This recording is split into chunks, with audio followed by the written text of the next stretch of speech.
Es entonces para darle gracias a Dios que un mensaje que no quiere ser más que el modesto reflejo de la palabra divina encuentre canales maravillosos para extenderse y llegar a muchos hombres, y decirles que en el contexto de la Cuaresma todo esto es una preparación para nuestra Pascua, y que ya de por sí la Pascua es grito de victoria, que nadie puede apagar aquella vida que Cristo resucitó, y que ya la muerte, ni todos los signos de muerte, ni de odio contra Él, ni contra su iglesia podrán vencer.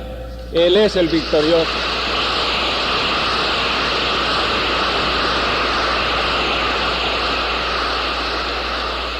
Pero que así como florecerá en una Pascua de resurrección inacabable, es necesario acompañarlo también en una Cuaresma, en una Semana Santa que es cruz, sacrificio, martirio, y como él decía, dichosos los que no se escandalizan de su cruz. La Cuaresma pues es un llamamiento a celebrar nuestra redención en ese difícil complejo de cruz y de victoria. Nuestro pueblo actualmente está muy capacitado. Todo su ambiente nos predica de cruz, pero los que tienen fe y esperanza cristiana saben que detrás de este Calvario de El Salvador está nuestra Pascua, nuestra resurrección, y esa es la esperanza del pueblo cristiano.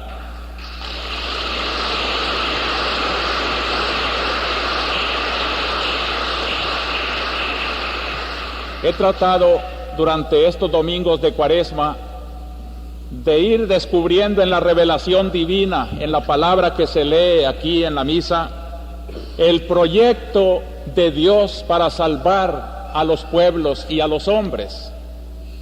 Porque hoy, cuando surgen diversos proyectos históricos para nuestro pueblo, podemos asegurar, aquel tendrá la victoria que refleje mejor el proyecto de Dios, y esta es la misión de la Iglesia. Por eso, a la luz de la palabra divina que revela el proyecto de Dios para la felicidad de los pueblos, tenemos el deber, queridos hermanos, de señalar también las realidades, saber cómo se va reflejando entre nosotros, o se está despreciando entre nosotros el proyecto de Dios. Nadie tome a mal que a la luz de las palabras divinas que se leen en nuestra misa, iluminemos las realidades sociales, políticas, económicas, porque de no hacerlo así, no sería un cristianismo para nosotros. Y es así como Cristo ha querido encarnarse para que esa luz que Él trae del Padre se haga vida de los hombres y de los pueblos. Ya sé que hay muchos que se escandalizan de esta palabra y quieren acusarla de que ha dejado la predicación del Evangelio para meterse en política, pero no acepto yo esta acusación, sino que hago un esfuerzo para que todo lo que nos ha querido impulsar el Concilio Vaticano II, la reunión de Medellín y de Puebla, no solo lo tengamos en las páginas y lo estudiemos teóricamente, sino que lo vivamos y lo traduzcamos en esta conflictiva realidad de predicar como se debe el Evangelio.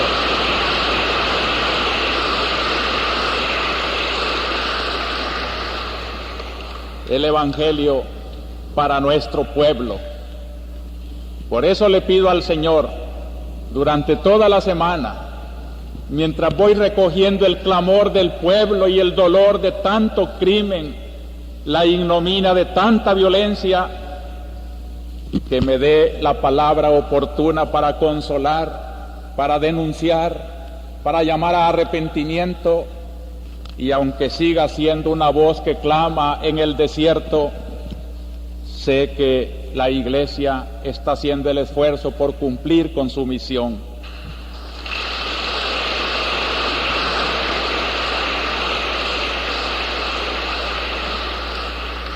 En los domingos de Cuaresma, entonces, hemos visto ese proyecto de Dios que se podría sintetizar así: Cristo es el camino. Por eso nos lo presenta ayunando y venciendo tentaciones en el desierto. Cristo es la meta y la vida, el impulso. Por eso nos lo presentaba transfigurado, como llamándonos a esa meta a la que todos los hombres son llamados. Y los otros domingos, tercero, cuarto y quinto, la colaboración que Dios pide a los hombres para salvarlos, su conversión, su reconciliación con Él, bajo ejemplos preciosísimos como la higuera estéril, como el hijo pródigo, y esta mañana como la adúltera que se arrepiente y es perdonada. Es el llamamiento que Dios nos hace y nos dice que nos encontrará así como el padre del hijo pródigo, así como el salvador de la adúltera. No hay pecado que no quede perdonado, no hay enemistad que no se pueda reconciliar cuando haya una conversión y un retorno sincero al Señor. Esa es la voz de la Cuaresma. Y cómo las lecturas de Cuaresma también nos van diciendo cómo ese Dios aplica su proyecto en la historia para hacer de la historia de los pueblos su historia de salvación.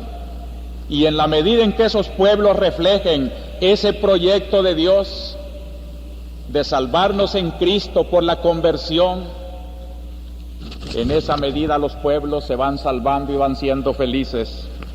Por eso, en la primera lectura de toda Cuaresma es la historia de Israel, el pueblo paradigma, el pueblo ejemplar hasta en sus infidelidades y pecados, para que en ellas aprendamos también cómo castiga Dios las infidelidades, el pecado, y modelo también en traer la promesa de salvación de Dios.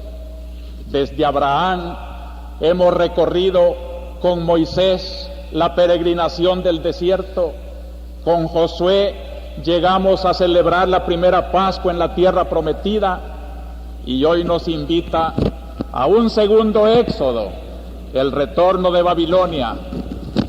Es una historia que cada pueblo tiene que imitar, porque no es que cada pueblo sea igual a Israel, pero hay algo que en todo pueblo existe: el grupo de los que siguen a Cristo, el grupo del pueblo de Dios, que no es todo el pueblo natural, pero sí es un grupo de fieles. Y por eso el ejemplo es precioso esta mañana. Seguidores de Cristo allá en Estados Unidos vienen a compartir con los seguidores de Cristo aquí en El Salvador, y ellos en la gran nación del norte son voz de evangelio contra las injusticias de aquella sociedad.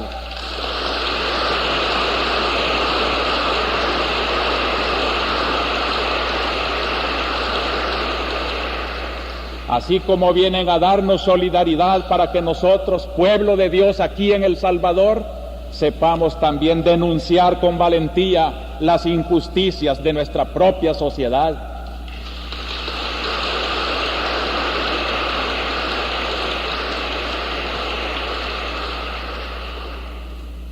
A la luz de las palabras divinas de hoy, voy a presentar esta reflexión con este título: La Iglesia, un servicio de liberación personal, comunitaria, trascendente. Estos tres calificativos marcan los tres pensamientos de la homilía de hoy. La dignidad de la persona es lo primero que urge liberar. Segundo, pero Dios quiere salvar a todo el pueblo. Y tercero, la trascendencia da a la liberación su verdadera y definitiva dimensión. Esto parece que es el resultante de las lecturas de hoy. En primer lugar, que la dignidad de la persona es lo primero que urge salvar. Allí tenemos el Evangelio. Yo no encuentro una figura más hermosa de Jesús salvando la dignidad humana que este Jesús que no tiene pecado, frente a frente con una adúltera, humillada porque ha sido sorprendida en adulterio, y piden para ella sentencia de lapidación. Y aquel Jesús que después de echar en cara, sin decir palabra, el pecado de los propios jueces, le pregunta a la mujer: ¿nadie te ha condenado? Nadie, Señor. Pues yo tampoco te condeno, pero no peques más. Fortaleza, pero ternura, la dignidad humana ante todo. Era un problema legal en el tiempo de Jesús. En el Deuteronomio, toda mujer sorprendida en adulterio debía morir. Y cuando quedaba un espacio para discutir cómo debe ser esa muerte, discutían los fariseos y los letrados por lapidación, por estrangulación. Y a esto se refiere la pregunta. Esta mujer ha sido sorprendida en adulterio. Nuestra ley dice que debe morir. ¿Tú qué dices? Según la discusión actual, ¿cómo debemos de matarla? A Jesús no le importan estos detalles legalistas. Con un disimulo superior a esa mala voluntad de los que le ponían una trampa, se puso a escribir en la tierra, como cuando uno disimula con un lápiz manchando un papel. Ellos insisten y Jesús da la gran respuesta de su sabiduría. El que de ustedes esté sin pecado, que tire la primera piedra. Ha tocado la conciencia. Eran los testigos, según las leyes antiguas, los primeros que debían tirar las primeras piedras. Pero los testigos, al mirarse a su conciencia, sentían que eran testigos de su propio pecado, y la dignidad de la mujer se salva. Dios no salva el pecado, pero sí la dignidad de una mujer sumergida en el pecado. El ama ha venido precisamente a salvar a los pecadores, y aquí tiene un caso. Convertirla es mucho mejor que apedrearla. Perdonarla y salvarla es mucho mejor que condenarla. La ley tiene que ser un servicio a la dignidad humana y no los falsos legalismos con los cuales se pisotea la honradez muchas veces de las personas. Y dice con un realismo espantoso el Evangelio: comenzaron a irse, comenzando por los más viejos. La vida se ocupa para ofender a Dios, y los años que debían de servirnos para ir creciendo en ese compromiso con la humanidad, con la dignidad del hombre, con Dios, se va haciendo cada vez más hipócrita la vida, escondiendo los propios pecados que crecen juntamente con la edad.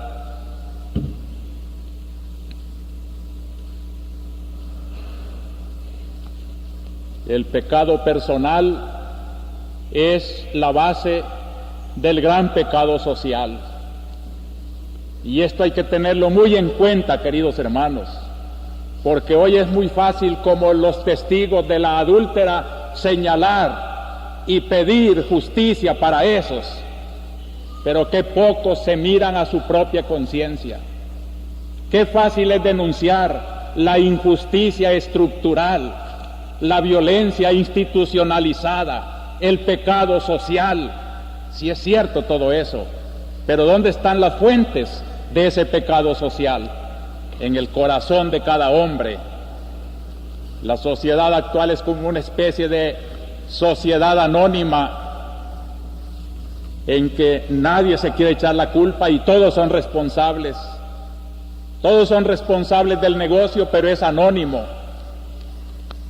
Todos somos pecadores y todos hemos puesto nuestro grano de arena en esta mole de crímenes y de violencia de nuestra patria. Por eso la salvación comienza desde el hombre, desde la dignidad del hombre, del arrancarlo del pecado a cada hombre. Y en la Cuaresma este es el llamamiento de Dios: convertíos individualmente. No hay aquí entre todos los que estamos dos pecadores iguales. Cada uno ha cometido sus propias sinvergüenzadas y queremos echarle al otro la culpa y ocultar las nuestras. Es necesario desenmascararme. Yo soy también uno de ellos y tengo que pedir perdón a Dios porque he ofendido a Dios y a la sociedad. Este es el llamamiento de Cristo, la persona ante todo. Qué hermoso el gesto de aquella mujer sintiéndose perdonada y comprendida. Nadie, Señor, nadie me ha condenado. Pues yo tampoco. Yo que podía dar la palabra verdaderamente condenatoria, no te condeno. Pero cuidado, no vuelvas a pecar. No vuelvas a pecar. Cuidémonos, hermanos, si Dios nos ha perdonado tantas veces, aprovechemos esa amistad del Señor que hemos recuperado y vivámosla con agradecimiento.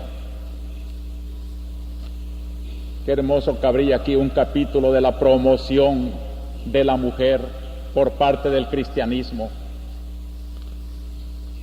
Si la mujer ha logrado alturas semejantes al hombre, gran parte es este Evangelio de Jesucristo. En tiempo de Cristo se extrañaban de que Él platicara con una samaritana, porque la mujer era algo indigno de platicar con el hombre. Y Jesús, que sabe que todos somos iguales, ya no hay griego ni judío, hombre o mujer, todos hijos de Dios. Al cristianismo, la mujer debía estar doblemente agradecida porque Él, Cristo, con su mensaje, es el que ha promovido la grandeza y la mujer, y de qué alturas es capaz esos dones femeninos que muchas veces con el machismo de los varones no se estimula, no se aprecia.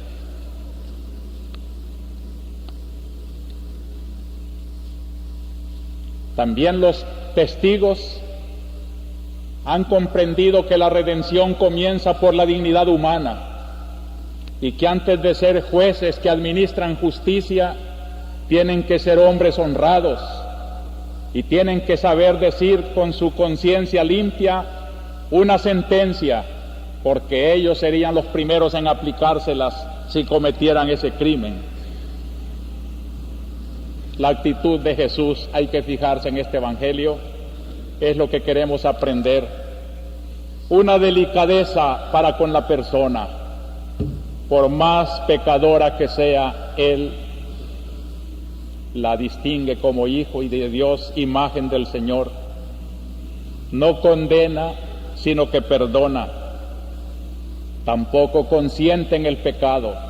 Es fuerte para rechazar el pecado, pero sabe acusar, condenar el pecado y salvar al pecador. No subordina el hombre a la ley, y esto es bien importante en nuestro tiempo. Él ha dicho: no se ha hecho el hombre para el sábado, sino el sábado para el hombre. No queramos, por salvar la constitución del país cuando se ha pisoteado por todos lados, a llamarla, y es ella la que quiere más bien para defender nuestros egoísmos personales. La ley para el hombre, no el hombre para la ley. Y entonces Jesús es fuente de paz cuando ha dado así a la dignidad humana su verdadera primacía. El hombre siente que cuenta con Jesús, que no cuenta con el pecado y que tiene que arrepentirse y volverse a Él con sinceridad. Es la alegría más profunda del ser humano.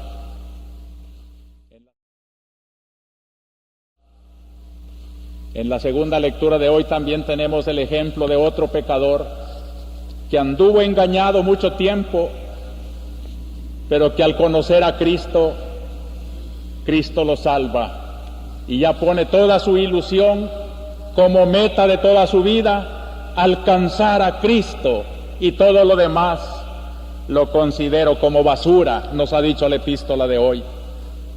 Cuando ya no se idolatran las cosas de la tierra, sino se ha conocido al verdadero Dios, al verdadero Salvador, todas las ideologías de la tierra, todas las estrategias de la tierra, todos los ídolos del poder, del dinero, de las cosas, parecen basura.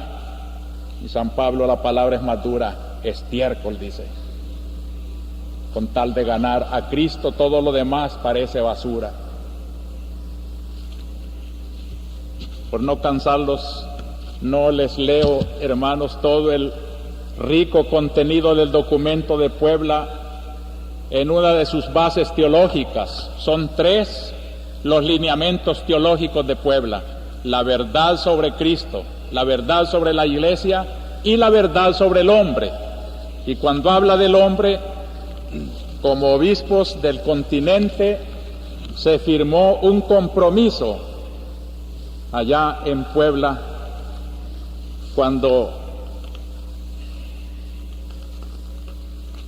se dice que ante las visiones falsas de la tierra que el hombre ha tenido según sus intereses, sobre todo aquellas que hacen del hombre un instrumento de explotación, o las que hacen del hombre en las ideologías marxistas una ficha nada más de todo el engranaje, o las que hacen de la seguridad nacional un servidor al Estado, como si el Estado fuera el Señor y el hombre el esclavo, cuando es al revés. No es el hombre para el Estado, sino el Estado para el hombre. El hombre tiene que estar en la cumbre de toda organización humana para promover al hombre. Entonces los obispos de América Latina nos hemos comprometido, profesamos pues que todo hombre y toda mujer, por más insignificantes que parezcan, tienen en sí una nobleza inviolable que ellos mismos y los demás deben respetar y hacer respetar sin condiciones, que toda vida humana merece por sí misma, en cualquier circunstancia, su dignificación, que toda convivencia humana tiene que fundarse en el bien común, consistente en la realización cada vez más fraterna de la común dignidad, lo cual exige no instrumentalizar a unos en favor de otros y estar dispuestos a sacrificar aún sus bienes particulares.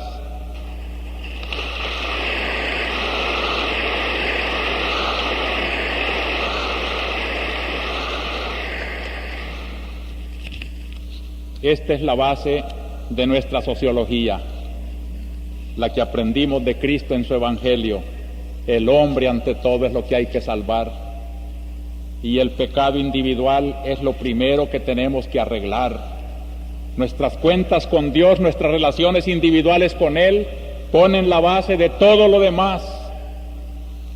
Falsos liberadores son aquellos que llevan el alma esclava del pecado y gritan hacia afuera, y por eso a veces son tan crueles, porque no saben amar ni respetar la persona humana.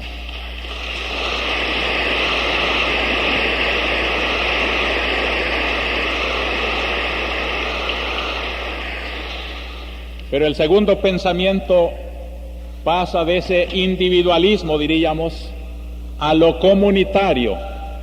En las lecturas de hoy Esto es bello, ver cómo Dios quiere salvar a los hombres en pueblo.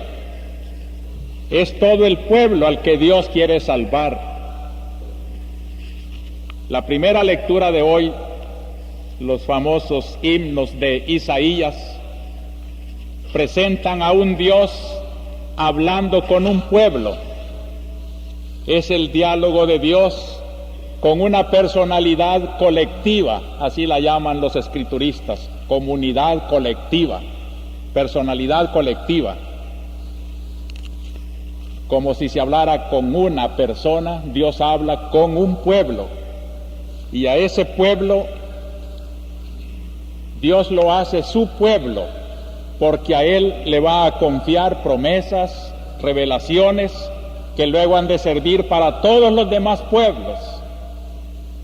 Por eso fíjense bien, queridos hermanos, cómo en la historia de la Biblia del Viejo Testamento hay cosas que se refieren únicamente a ese sector, pueblo de Dios.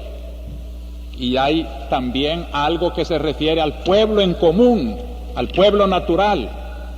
¿Cuántas veces le reprochaban los profetas a Israel que no se gloriaran de ser hijos de Abraham, sino de obedecer a Dios y creer en Dios? Los creyentes, ese reducido número, era el verdadero pueblo de Dios. Todo lo demás a veces era prevaricador, y así eran también los otros pueblos que se llamaban gentiles. Pero ese núcleo que se llama el pueblo de Dios, la personalidad colectiva con quien Dios habla, pasa a través de Cristo a todos los cristianos. Ya no solo es un grupo del pueblo de Israel, sino que en cada país habrá un grupo. Y aquí tenemos el ejemplo esta mañana. En Estados Unidos hay también el grupo de los cristianos que no son todo Estados Unidos. Así como en El Salvador también está el grupo de la iglesia que no es todo El Salvador. Y cuando yo como pastor me dirijo al pueblo de Dios, no pretendo yo ser un maestro de todo El Salvador, sino que soy el pobre servidor de un núcleo que se llama la iglesia, la arquidiócesis, los que quieren seguir a Cristo y que reconocen en el obispo al maestro que en nombre de Cristo les habla. De ellos espero respeto, obediencia. Con ellos me siento tan unido, y no me extraña que los que no son iglesia, aunque estén dentro de la iglesia, me critiquen, me murmuran, me deshagan.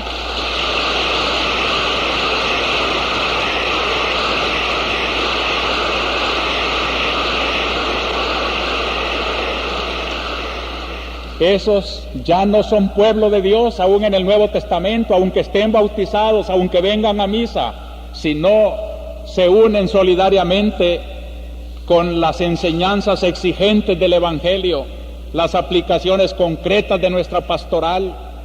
Entonces, hermanos, sepamos distinguir bien para no jugar con ese nombre tan sagrado, el pueblo. Nosotros llamamos al pueblo de Dios como el núcleo de los salvadoreños que creen en Cristo y quieren seguirlo fielmente y se alimentan de su vida, de sus sacramentos, en torno de sus pastores.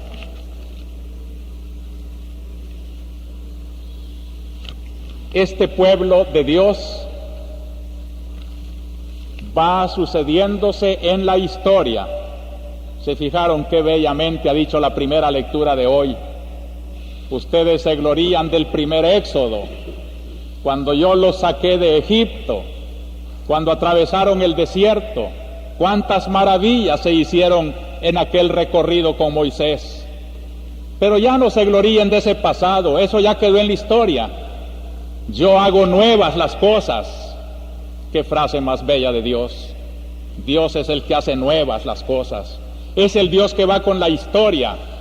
Ahora el éxodo será de otro rumbo, de Babilonia, del destierro. El desierto por donde van a pasar florecerá como jardín, brotarán las aguas, como simbolizando con el paso del perdón de Dios, del pueblo reconciliado con Dios hacia Jerusalén, que ya no es propiamente la esclavitud de Egipto, sino es el destierro de Babilonia. Y así se irá sucediendo la historia. Hoy también El Salvador vive su éxodo propio. Hoy estamos pasando también nosotros la liberación por el desierto, donde cadáveres, donde el dolor angustioso nos va asolando, y muchos sufren la tentación de los que caminaban con Moisés y querían volverse y no colaboraban. Es la historia de siempre. Dios quiere salvar al pueblo haciendo nueva la historia. La historia no se repite, aunque el dicho dice la historia se repite. Hay ciertas cosas que aparentemente son repetición. Lo que no se repite son las circunstancias, las coyunturas. Somos testigos en El Salvador. Qué densa nuestra historia, qué variado de un día para otro. Sale uno de El Salvador y regresa la semana siguiente y parece que ha cambiado tan rotundamente la historia. No nos estabilicemos en querer juzgar las cosas como las juzgamos una vez. Una cosa sí tengamos firmemente anclada en el alma: la fe en Jesucristo, el Dios de la historia. Ese sí no cambia, pero Él tiene como la complacencia de cambiar la historia, jugar con la historia. Hago nuevas las cosas. La gracia del cristiano entonces está en no estabilizarse en tradiciones que ya no se pueden sostener, sino en aplicar esa tradición eterna de Cristo a las realidades presentes. Los cambios en la iglesia, queridos hermanos, sobre todo los que hemos sido formados en otras épocas, en otros sistemas, tenemos que tener y pedirle al Señor esa gracia de sabernos adaptar sin traicionar nuestra fe, ser comprensivos con la hora de hoy. Dios hace nuevas las cosas, y por eso corregía a los israelitas, porque se alegraban del primer éxodo y no pensaban que Dios estaba haciendo ya maravillas en un segundo éxodo, y las haría muchos mayores en la era cristiana, como las vamos viendo nosotros. La historia no perecerá, la lleva Dios. Por eso digo que en la medida en que los proyectos históricos traten de reflejar el proyecto eterno de Dios, en esa medida se van haciendo reflejos del reino de Dios, y este es el trabajo de la iglesia. Por eso ella, pueblo de Dios en la historia, no se instala en ningún sistema social, en ninguna organización política, en ningún partido. La iglesia no se deja cazar por ninguna de esas fuerzas, porque ella es la peregrina eterna de la historia y va señalando a todos los momentos históricos lo que sí refleja el reino de Dios y lo que no refleja el reino de Dios. Ella es servidora del reino de Dios.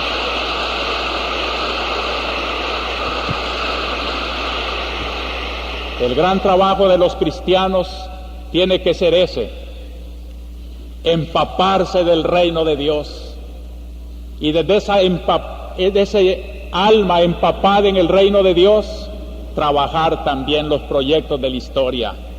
Está bien que se organicen en organizaciones populares, está bien que hagan partidos políticos, está bien que tomen parte en el gobierno, está bien, con tal que seas un cristiano que llevas el reflejo del reino de Dios y tratas de implantarlo allí donde estás trabajando, que no sea juguete de las ambiciones de la tierra.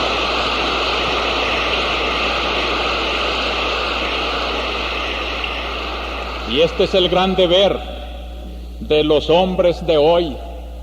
Y queridos cristianos, siempre les he dicho y lo repetiré, de aquí, del grupo cristiano, del pueblo de Dios, tienen que salir los hombres que van a ser los verdaderos liberadores de nuestro pueblo.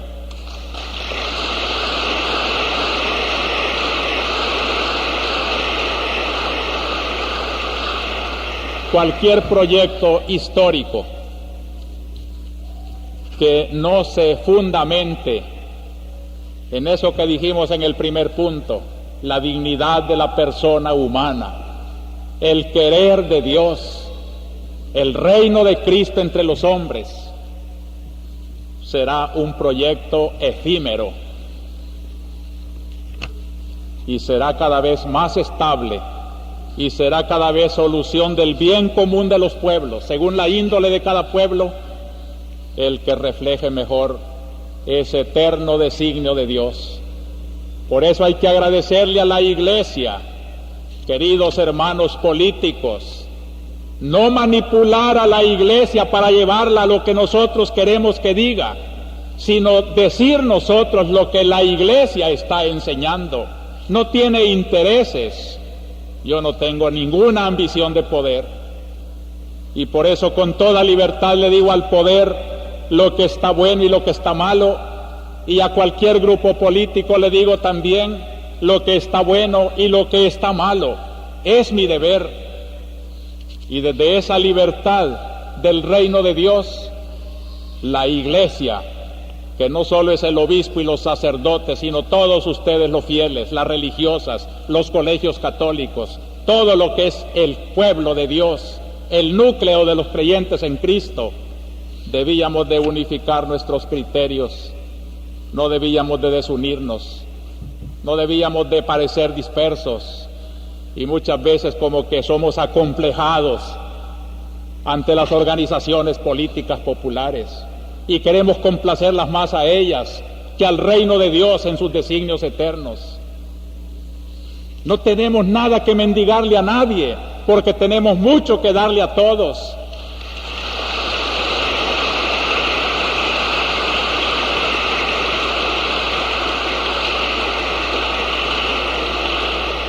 Y esto no es soberbia, sino la humildad agradecida del que ha recibido de Dios una revelación para comunicarla a los demás.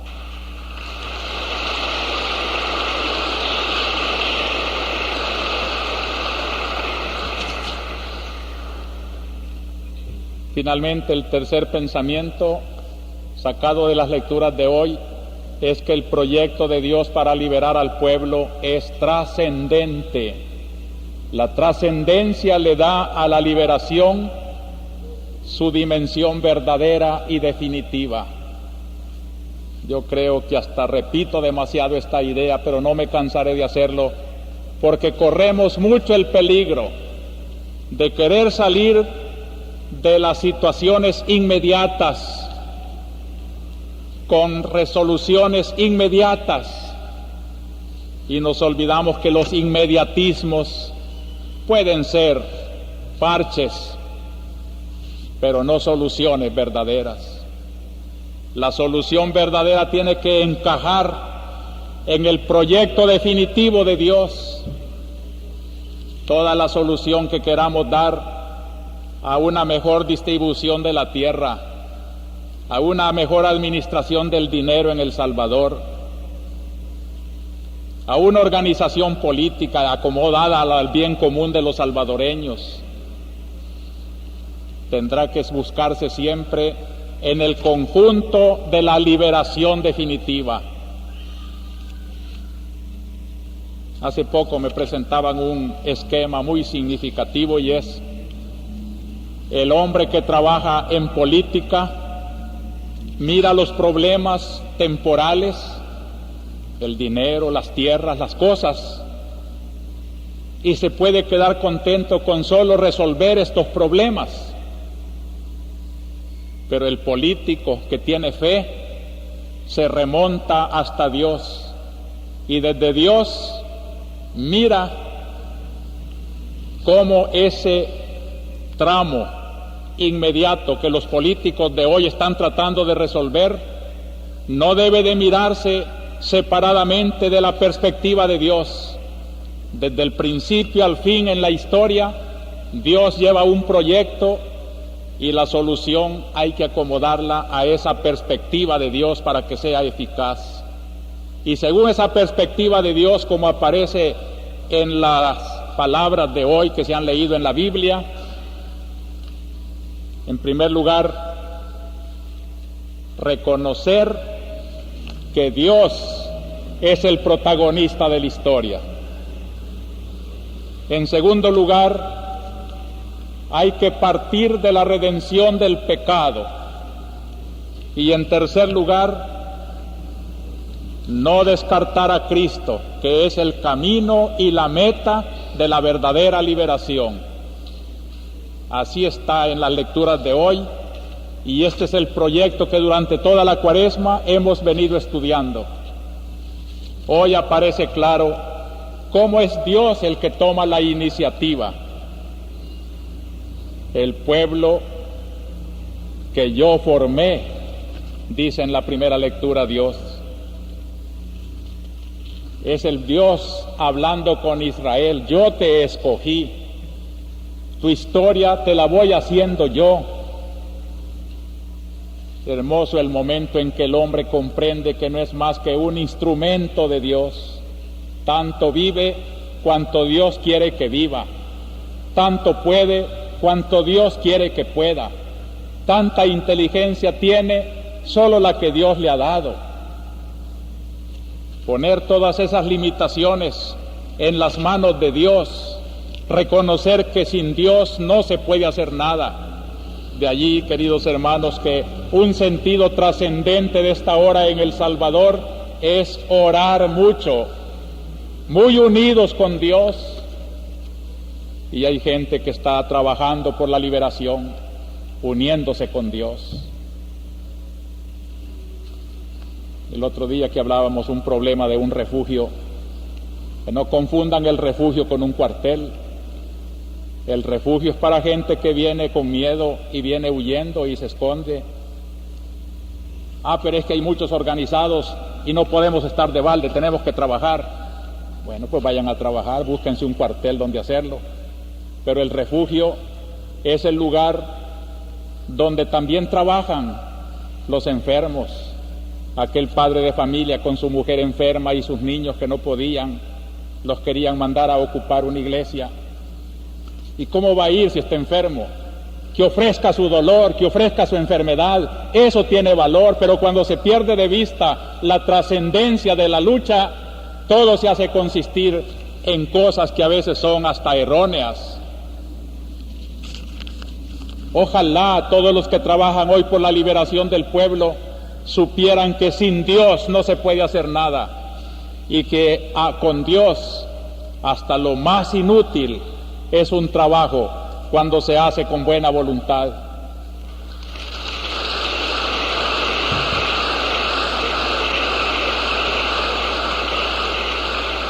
En la primera lectura de hoy, Dios invita al pueblo de Israel a descubrir su mano, no solo cuando salió de Egipto a la tierra prometida, sino hoy que viene de Babilonia también para Jerusalén. Descubrir la mano de Dios en las coyunturas históricas del pueblo, ese es un gesto de trascendencia. Por eso los que trabajan, repito, por la liberación del pueblo, no pierdan de vista esta medida, esta dimensión trascendente.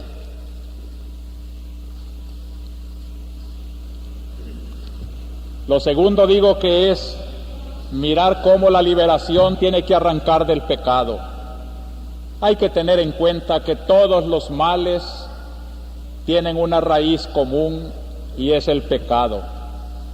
En el corazón del hombre están los egoísmos, las envidias, las idolatrías, y es allí donde surgen las divisiones, los acaparamientos. Como decía Cristo, no es lo que sale del hombre lo que mancha al hombre, sino lo que está en el corazón del hombre, los malos pensamientos. Purificar pues esa fuente de todas las esclavitudes. ¿Por qué hay esclavitudes? ¿Por qué hay marginaciones? ¿Por qué hay analfabetismo? ¿Por qué hay enfermedades? ¿Por qué hay un pueblo que gime en el dolor? Todo eso está denunciando que existe el pecado. La pobreza, dice Medellín, es una denuncia de la injusticia de aquel pueblo. Por eso La trascendencia de la liberación arranca del pecado, y la Iglesia siempre estará predicando: arrepiéntanse de sus pecados personales. Y le dirá como a la adúltera: ya no te condeno, te has arrepentido, pero no vuelvas a pecar. El pecado es el mal siempre. Como quisiera decirles, hermanos, a todos los que le dan poca importancia a estas relaciones íntimas con Dios, que le den la importancia que tiene. No basta decir: yo soy ateo, yo no creo en Dios, yo no lo ofendo. Si no es cuestión de que tú creas, es que objetivamente tú tienes rotas las relaciones con el principio de toda vida. Mientras no lo descubras y no lo sigas y no lo ames, tú eres una pieza descoyuntada de su origen, y por eso llevas en ti mismo el desorden, la desunión, la ingratitud, la falta de fe, de fraternidad. Sin Dios no puede haber un concepto verdadero de liberación. Liberaciones inmediatistas sí las puede haber, pero liberaciones definitivas, sólidas, solo los hombres de fe las van a realizar. Y por eso, en tercer lugar, esta trascendencia nos pide una fe muy grande en Jesucristo. Es incomparable la página de San Pablo, el pecador que había olvidado a Cristo, mejor dicho, no lo conoció, y más bien creía que Cristo y sus cristianos eran unos traidores de la religión verdadera, que era el judaísmo, y se sentía autorizado para irlas a traer amarrados y acabar con esa secta. Pero cuando Cristo se le presenta y le revela, él cae en la cuenta de su ignorancia y escribe: todo lo estimo ya como pérdida, comparado con la excelencia del conocimiento de Cristo Jesús mi Señor. Qué gratitud la de un pecador cuando dice: no te conocía, Señor, ahora sí ya te conozco, y ahora todo lo demás me parece inútil en comparación de la excelencia de conocerte a ti, mi Señor. Por Él lo perdí todo, y todo lo estimo basura, con tal de ganar a Cristo y existir en Él, no con una justicia mía, sino con la que viene de la fe en Cristo. Esta es la trascendencia. Hay muchos que quieren una justicia mía, una justicia de hombres. No trascienden. No es esa la que me salva, dice San Pablo. Es la justicia que viene por la fe de Cristo mi Señor. ¿Y cómo es Cristo justicia del hombre? Dice: para conocerlo a Él y la fuerza de su resurrección y la comunión con sus padecimientos, muriendo su misma muerte, para llegar un día a la resurrección de entre los muertos. Ven cómo la vida recobra todo su sentido, y el sufrimiento ya es una comunión con el Cristo que sufre, y la muerte es una comunión con la muerte que redimió al mundo. ¿Quién puede sentirse inútil ante este tesoro del que ha encontrado a Cristo, que le da sentido a la enfermedad, al dolor, a la opresión, a la tortura, a la marginación? No está vencido nadie, aunque lo pongan bajo la bota de la opresión y de la represión. El que cree en Cristo sabe que es un vencedor y que la victoria definitiva será de la verdad y de la justicia.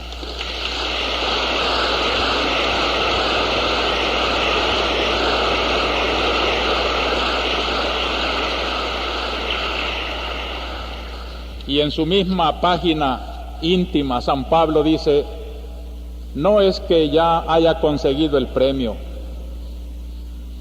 sino que corro hacia adelante, olvidándome de lo que queda atrás y lanzándome hacia lo que está por delante.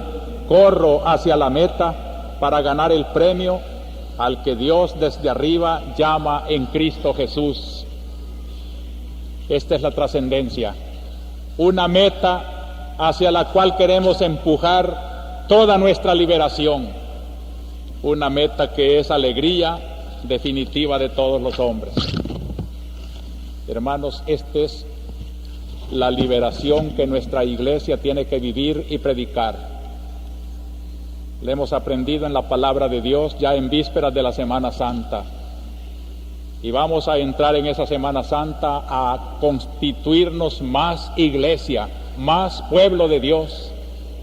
Hablo en este momento a mis queridos sacerdotes, a las comunidades religiosas, a las comunidades cristianas, a todo aquello que se llama la iglesia, el pueblo de Dios, el núcleo de los creyentes, para que desde aquí, desde nuestro núcleo de creyentes, tengamos fuerza, como Dios se la dio a Israel, para iluminar a todos los otros pueblos, para iluminar y sancionar aquello que no está bueno, y para animar a todo aquello que está bueno. Por eso en este momento de mi homilía, yo me refiero al quehacer de nuestra iglesia, invitando a todos los protagonistas de la iglesia a que la hagamos verdaderamente un motor de la liberación, tal como el proyecto de Dios lo quiere. Y ahora sí les invito a que veamos desde esta iglesia que trata de ser el reino de Dios en la tierra y por tanto tiene que iluminar las realidades de nuestro alrededor.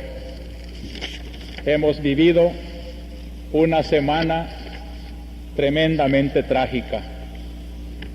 No pude darles datos del sábado anterior, el 15 de marzo, pero se registró uno de los más fuertes y dolorosos operativos militares en las zonas campesinas. Los cantones afectados fueron La Laguna, Plan de Ocotes, El Rosario, resultando un trágico saldo después del operativo. Muchísimos ranchos quemados, acciones de saqueo y lo que nunca falta, cadáveres. En La Laguna mataron al matrimonio de Ernesto Navas, Audelia Mejía de Navas y a sus hijitos Martín e Hilda de 13 y 7 años y 11 campesinos más. Tenemos sin nombres.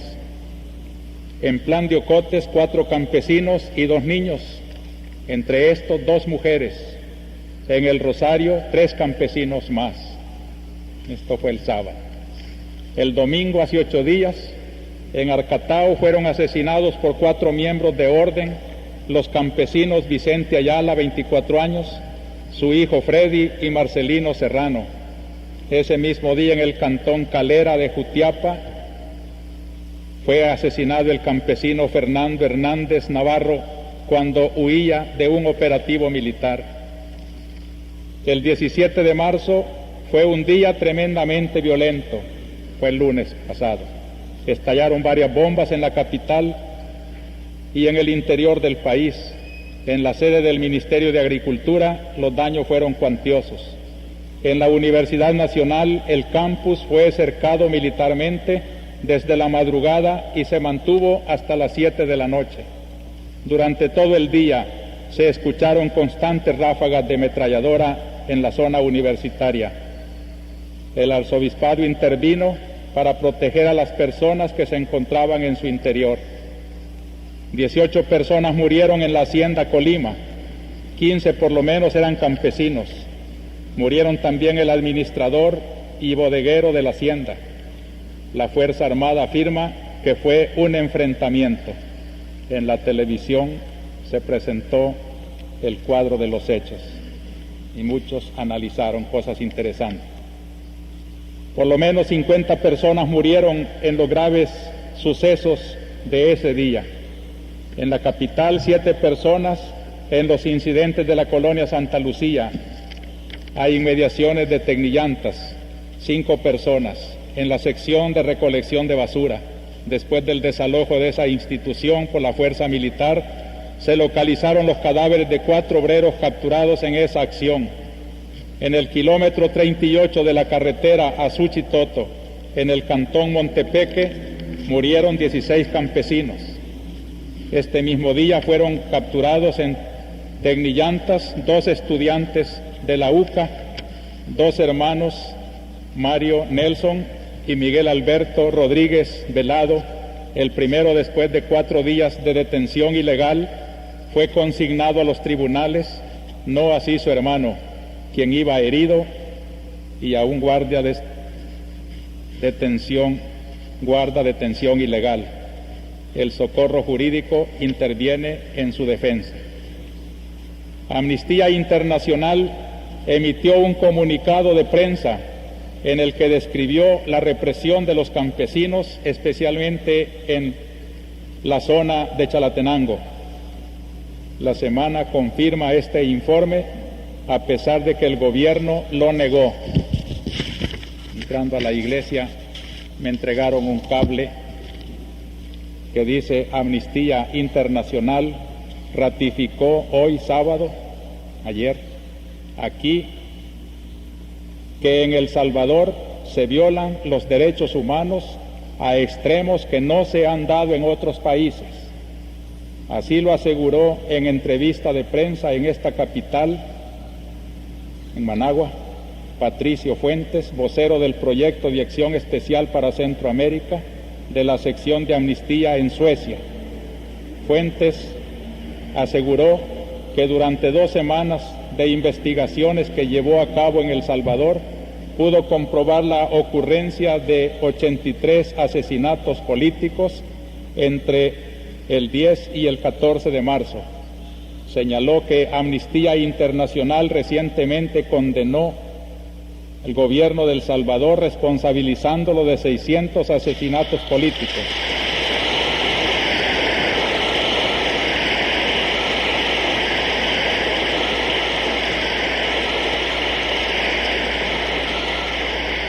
El gobierno salvadoreño en su oportunidad se defendió de los cargos, argumentando que Amnistía había condenado basándose en suposiciones.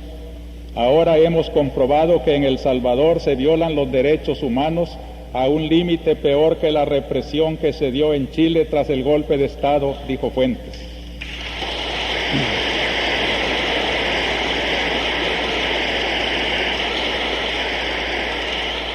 El gobierno salvadoreño también dijo que los 600 muertos eran producto de enfrentamientos armados entre tropas del ejército y guerrilleros. Fuentes dijo que durante su permanencia en El Salvador pudo ver que antes y después de los asesinatos hubo torturas en contra de las víctimas. El vocero de Amnistía dijo que los cadáveres de las víctimas, como característica, aparecen con los dedos pulgares amarrados a la espalda. También aplicaron a los cadáveres líquidos corrosivos para evitar la identificación de las víctimas por parte de los familiares, para obstaculizar denuncias de tipo internacional, agregó. Sin embargo, los muertos han sido identificados después de una labor de exhumación de cadáveres. Fuentes dijo que la represión del ejército salvadoreño tiene por fin desmantelar la organización popular mediante el asesinato de dirigentes, tanto en la ciudad como en el campo. En el área rural, según el vocero de Amnistía, por lo menos 3.500 campesinos huyen de sus lugares de origen hacia la capital para ponerse a salvo de la persecución. Tenemos listas completas en Londres y Suecia de niños, jóvenes y mujeres que han sido asesinados por el hecho de estar organizados, aseguró Fuentes. El informante dijo que Amnistía Internacional, que es una organización humanitaria, no se identifica ni con gobiernos, ni organizaciones, ni personas. No pretendemos votar al gobierno, pero sí luchamos porque se respeten los derechos humanos en cualquier parte del mundo, pero en especial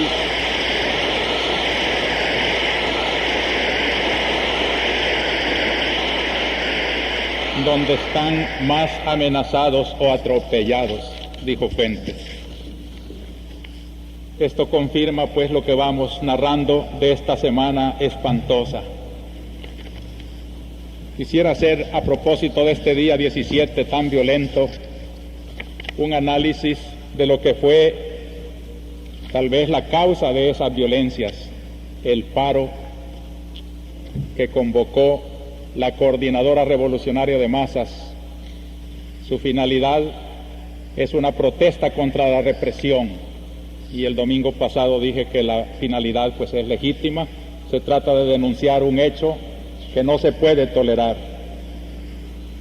Pero el paro tenía también una intencionalidad política, el de demostrar que la represión, en vez de intimidar a las organizaciones populares, las estaba robusteciendo, y la de rechazar la posición del actual gobierno, que necesita de la represión violenta para llevar adelante sus reformas, unas reformas que por diversos capítulos no son aceptables por parte de las organizaciones populares.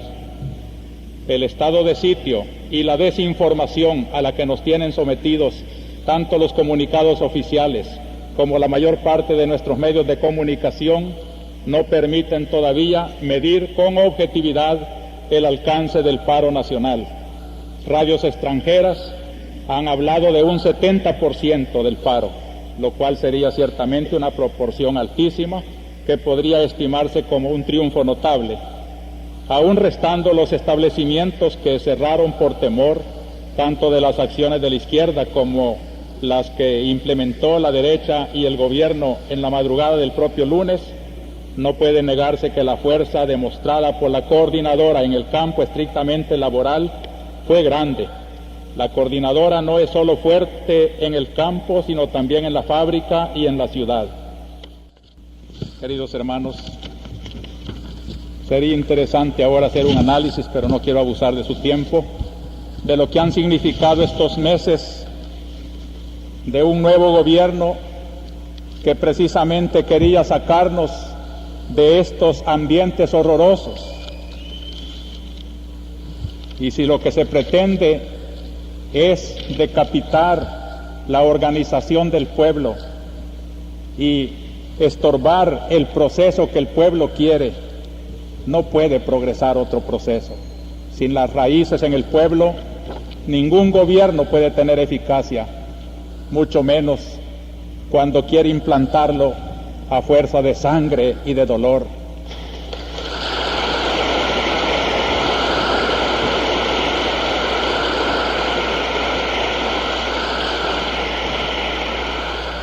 Yo quisiera hacer un llamamiento de manera especial a los hombres del ejército y en concreto a las bases de la Guardia Nacional, de la policía, de los cuarteles. Hermanos, son de nuestro mismo pueblo, matan a sus mismos hermanos campesinos, y ante una orden de matar que dé un hombre, debe de prevalecer la ley de Dios que dice no matar.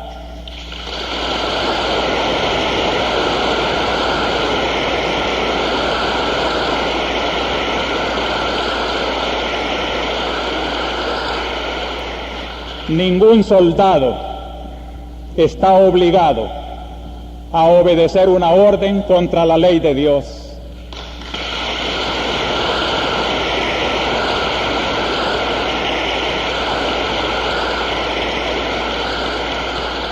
Una ley inmoral, nadie tiene que cumplirla.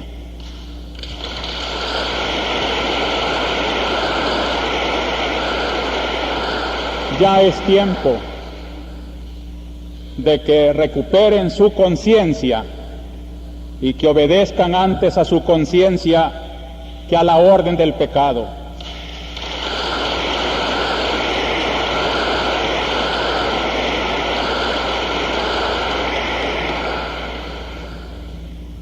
La Iglesia, defensora de los derechos de Dios, de la ley de Dios, de la dignidad humana, de la persona, no puede quedarse callada ante tanta abominación. Queremos que el gobierno tome en serio que de nada sirven las reformas si van teñidas con tanta sangre.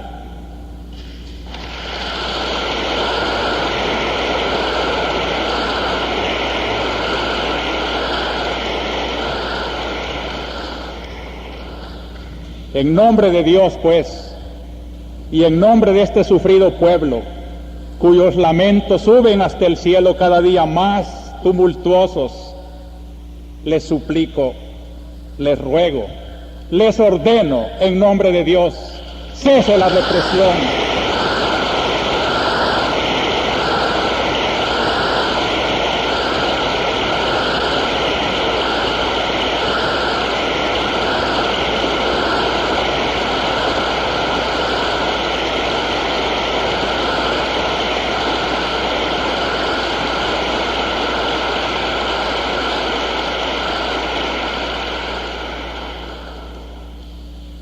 La Iglesia predica su liberación tal como la hemos estudiado hoy en la Sagrada Biblia. Una liberación que tiene por encima de todo el respeto a la dignidad de la persona, la salvación del bien común del pueblo y la trascendencia que mira ante todo a Dios y solo de Dios deriva su esperanza y su fuerza. Vamos a proclamar ahora pues nuestro credo en esta verdad.